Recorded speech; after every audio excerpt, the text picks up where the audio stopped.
дуруд ба ҳама. Дар ин дунё зиёда аз 250 давлат мавҷуд аст. Ҳар яке аз он бо захираҳои дастраси худ инкишоф меёбад. Вале баъзе кишварҳо аз ҳисобе ки шаҳрвандони давлатманд ва экономикаи мустаҳкам доранд, ҷойи асосиро дар рейтинги бойтарин кишвари дунё ишғол мекунанд. Одатан барои муайян кардани дараҷаи бойгарии миллат, маҳсулоти умумии дохилӣ, яъне нишонаи ВВП-и кишварро истифода мебаранд.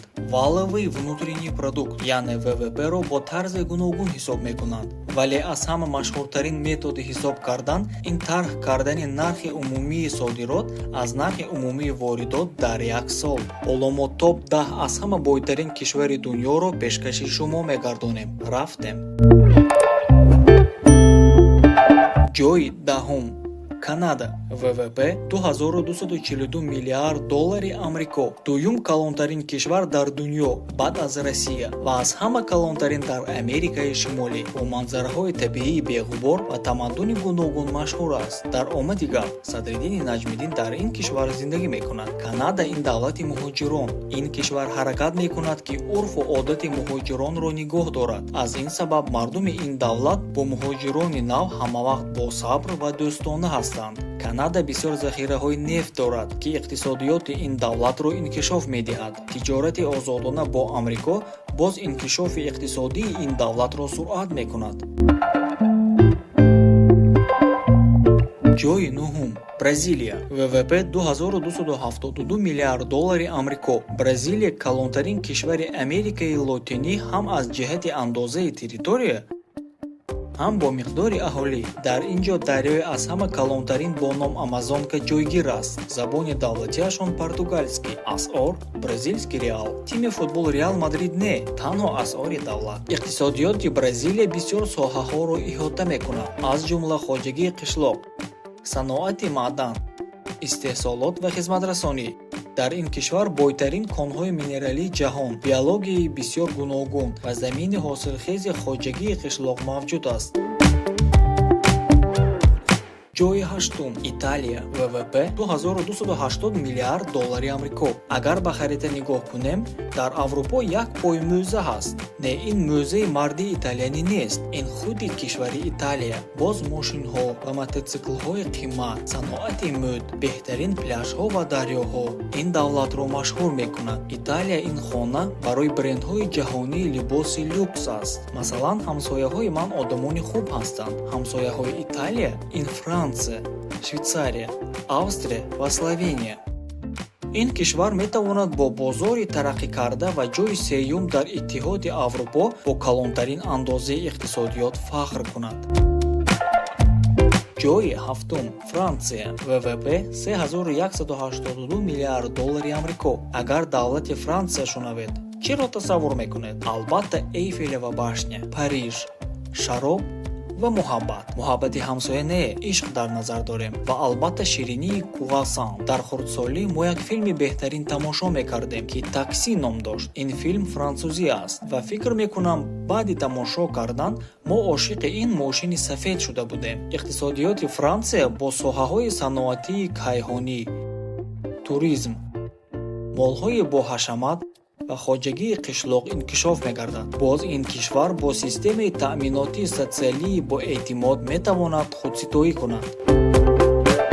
ҷойи шашум. Британияи Кабир. ВВП $3592 миллиард амрико. Британияи Кабир ин ҷазирае, ки дар як кунҷи Аврупо ҷойгир шудааст, ки қаламравҳои Англия, Уэлс, Ирландияи Шимолӣ ва Шотландияро дар бар мегирад.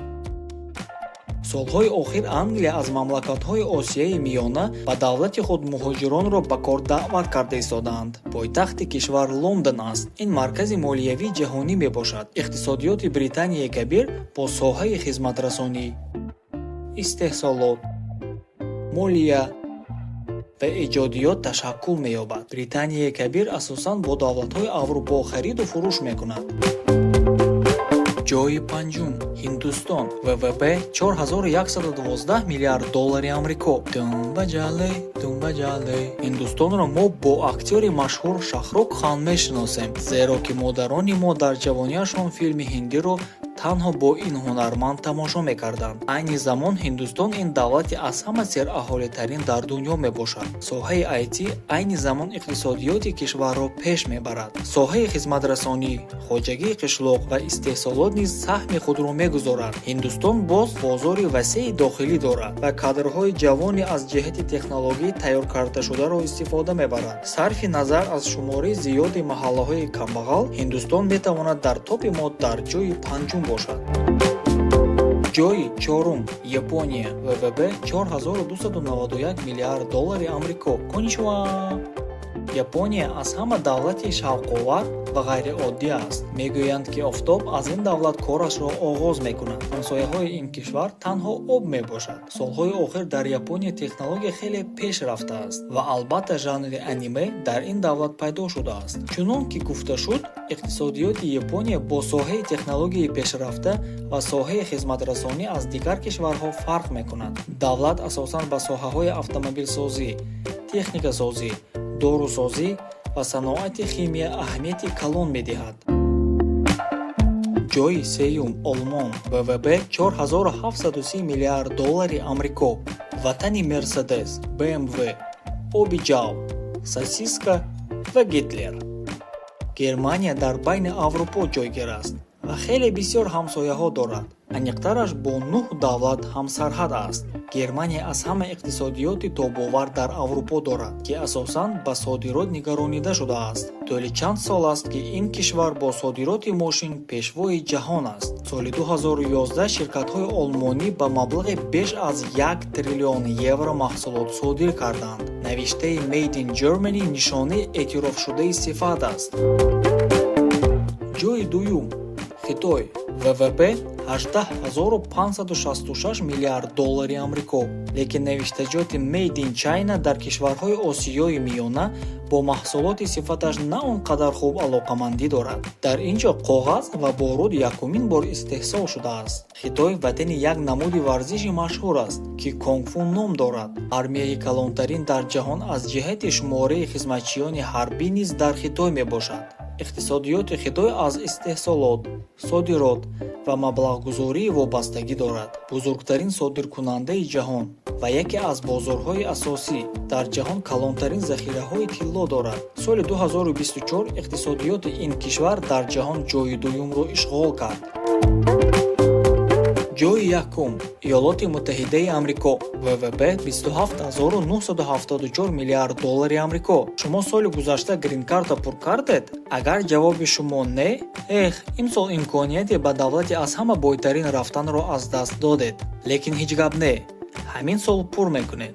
Америка маркази саноати кинои ҷаҳонӣ ва маркази муҳоҷирон, ватани бургер ва рэп мебошад. Forbes мегӯяд, ки аз 2000 калонтарин ширкатҳои дунё 575 ширкат дар Америка вуҷуд дорад. Шумораи зиёди миллиардерҳо дар Америка зиндагӣ мекунанд. Иёлоти Муттаҳидаи Амрико ин пешсафи рейтинг ва аз ҳама бойтарин давлат аз соли 1960 мебошад. Дар ин кишвар рангорангии соҳаҳо дида мешавад, аз ҷумла истеҳсолот, молия, технология ва ғайра. Америка шароити мусоид барои пеш бурдани тиҷорат дорад. Аз ин сабаб бисёр соҳибкорони ҷавон доранд.